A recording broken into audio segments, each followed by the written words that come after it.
కేంద్ర మంత్రి అయినటువంటి స్థానిక ఎంపీ బండి సంజయ్ ఇందిరమ్మ గారి పట్ల మరి ఇక్కడ తెలంగాణ ప్రభుత్వం ప్రవేశపెడుతున్నటువంటి ఇందిరమ్మ గారి ఫోటో పెడితే మేము ఇండ్లు ఇవ్వమని మరి హుకుం జారీ చేస్తున్నటువంటి బండి సంజయ్ గారి మాటల్ని ఇవాళ యూత్ కాంగ్రెస్ పక్షాన తీవ్రంగా ఖండిస్తా ఉన్నాం.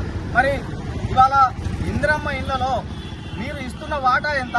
ఇవాళ ఇందిరమ్మ ఇళ్లలో రూపాయిలో కనీసం మీరు 10 పైసలని ఇస్తున్నారనే సందర్భంగా యూత్ కాంగ్రెస్ పక్షాన్ని మేము అడుగుతా ఉన్నాం. మరి రూపాయిలో 80 పైసలు పెడుతున్నటువంటి అంత వాటా, అంత పెద్ద వాటా పెడుతున్నటువంటి మరి కాంగ్రెస్ ప్రభుత్వం, ఇవాళ కాంగ్రెస్ పార్టీ ఇవాళ మరి దివంగత ప్రధానమంత్రి గారి ఫోటో పెట్టుకోవడం మీకు ఎందుకు మింగుడు పడడం లేని సందర్భంగా మరి బండి సంజయ్ గారికి తెలియజేస్తా ఉన్నాం. మరి ఇవాళ జనవరి 26 సందర్భంగా మరి 4 పథకాలను ప్రతిష్టాత్మకంగా చేపడితే ఇవాళ చూసి ఓర్వలేక బండి సంజయ్ ఇవాళ అవాకులు చవాకులు పేలుతా ఉన్నాడు. మరి ఈ రోజు ఇక్కడ స్థానిక ఎంపీగా కేంద్ర మంత్రి బాధ్యతలు ఉన్నటువంటి మరి బండి సంజయ్ ఇవాళ కేంద్రం నుంచి అనేక ఇండ్లు, ఇంకా అధికంగా ఇండ్లు తెచ్చి ఇవాళ తెలంగాణ ప్రజలకు మరి లబ్ధి చేకూర్చే బాధ్యత కలిగినటువంటి పదవిలో ఉన్నటువంటి బండి సంజయ్ ఇవాళ మేము ఇండ్లు ఇవ్వం, మా ఫోటో పెట్టకపోతే అనే మరి అహంకారపూరితమైనటువంటి మాటలు మాట్లాడుతూ ఉన్నాడు. ఇవాళ మరి మీ ఫోటో తెలంగాణ ప్రాంతంలో మీ బీజేపీ పార్టీ ఫోటో, మీ ఫోటో మరి తెలంగాణ ప్రాంతంలో మరి భవిష్యత్తులో తెలంగాణ ప్రజలు మీ మాటలకు తీసివేయడం ఖాయమనే సందర్భంగా తెలియజేస్తా ఉన్నా. మరి అలాగే గద్దరన్న గారి పట్ల ఇవాళ గద్దరన్న అంటే ఒక చైతన్యం, గద్దరన్న అంటే ఒక విప్లవం, గద్దరన్న అంటే ఇవాళ తెలంగాణ.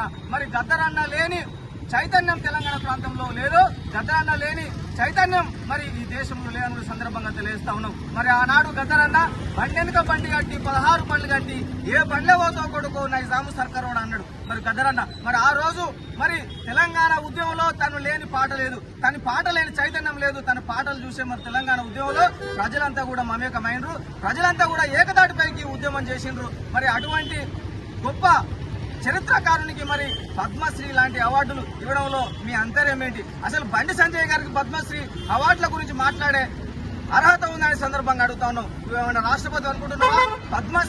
పద్మశ్రీ అవార్డుల న్యాయ నిర్ణేతవా? నువ్వు ఎట్లా మాట్లాడతావు? బీజేపీ నాయకుడిగా మాట్లాడినావా? ఒక కేంద్ర మంత్రిగా మాట్లాడినావా? అసలు నీకు అధికారం ఏంది అని సందర్భంగా అడుగుతా ఉన్నాం. బీజేపీ స్టాండ్ ఇదా అని అడుగుతా ఉన్నాం. మోడీ గారు స్పందించాలి, ఇవాళ ఈటల రాజేంద్ర గారు స్పందించాలి, ఇవాళ కేంద్ర మంత్రిగా ఉన్నటువంటి రాష్ట్ర అధ్యక్షుడు ఉన్నటువంటి కిషన్ రెడ్డి గారు స్పందించాలి. మరి గద్దర్ గారి పట్ల ఇవాళ అవాంఛనీయమైనటువంటి మాటలు మాట్లాడుతూ ఇవాళ మతి సీమితం లేకుండా బండి సంజయ్ వివరిస్తా ఉన్నాడు.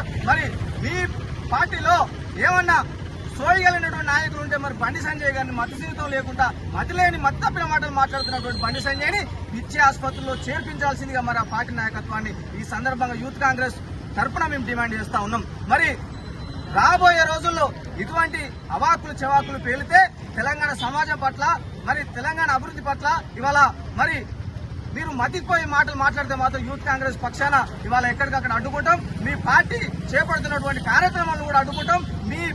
మిమ్మల్ని గ్రామాల్లో కావచ్చు, ఇక పట్టణాల్లో కావచ్చు తిరగనీయమని సందర్భంగా హెచ్చరిస్తా ఉన్నాం. జై కాంగ్రెస్, జై కాంగ్రెస్, జై కాంగ్రెస్, జై కాంగ్రెస్.